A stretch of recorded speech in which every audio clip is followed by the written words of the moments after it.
வணக்கம். இன்று திருக்குறளில் 7 மற்றும் 8வது குறட்பாக்களை நாம் கடவுள் வாழ்த்து பகுதியில் காண இருக்கிறோம். ஏற்கனவே நான் சொல்லிட்டேன், மிகப்பெரிய சக்தியானது உலகத்தை இயக்கி கொண்டு வருகிறது.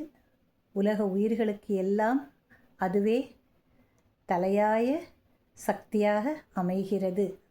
அந்த சக்தியே நாம் கடவுளாக கருதுகிறோம் என்று ஏற்கனவே நான் சொல்லிட்டேன் இல்லையா? இன்னைக்கு இந்த 2 குறட்பாக்களை நம்ம பார்க்கலாமா? தனக்கு உவமை இல்லாதான் தாழ் சேர்ந்தார் கல்லால் மனக்கவலை மாற்றலரிது. தனக்கு உவமை இல்லாதான் தாழ் சேர்ந்தார் கல்லால் மனக்கவலை மாற்றலரிது. அறவாழி அந்தணன் தாழ் சேர்ந்தார் கல்லால் பிறவாழி நீந்தலரிது. அறவாழி அந்தணன் தாழ் சேர்ந்தார் கல்லால் பிறவாழி நீந்தலரிது.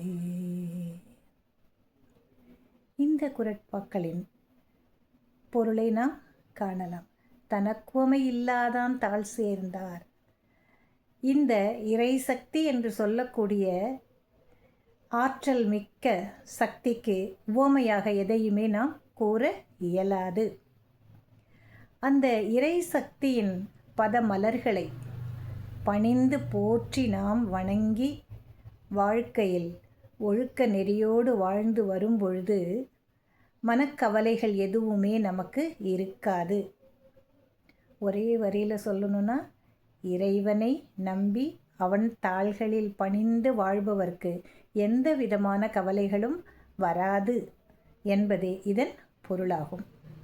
அதுக்கு அடுத்த குறள்,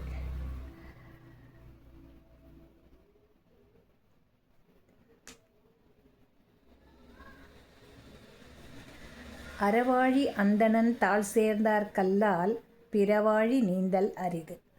அறவாழி அந்தணன் அப்படின்னு சொல்லும் பொழுது அறக்கடவுள், கடவுளை அறம் என்று கூறுகிறார்கள். அறம் என்பது என்ன?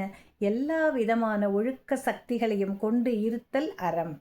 அந்த அறசக்தியை கொண்ட இறைவனின் திருவடிகளை நாம் இறுக பற்றி கொண்டால் பிறாழி நீந்தல் அரிது.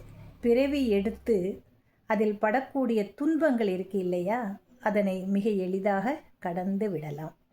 இறைவனை நாம் நம்பி அவன் தாள்களை பணிந்து வாழ்ந்தால் நமக்கு வாழ்வியலில் எந்த ஒரு துன்பமும் கிடையாது என்பதே இதன் பொருளாக கொள்ளப்படுகிறது.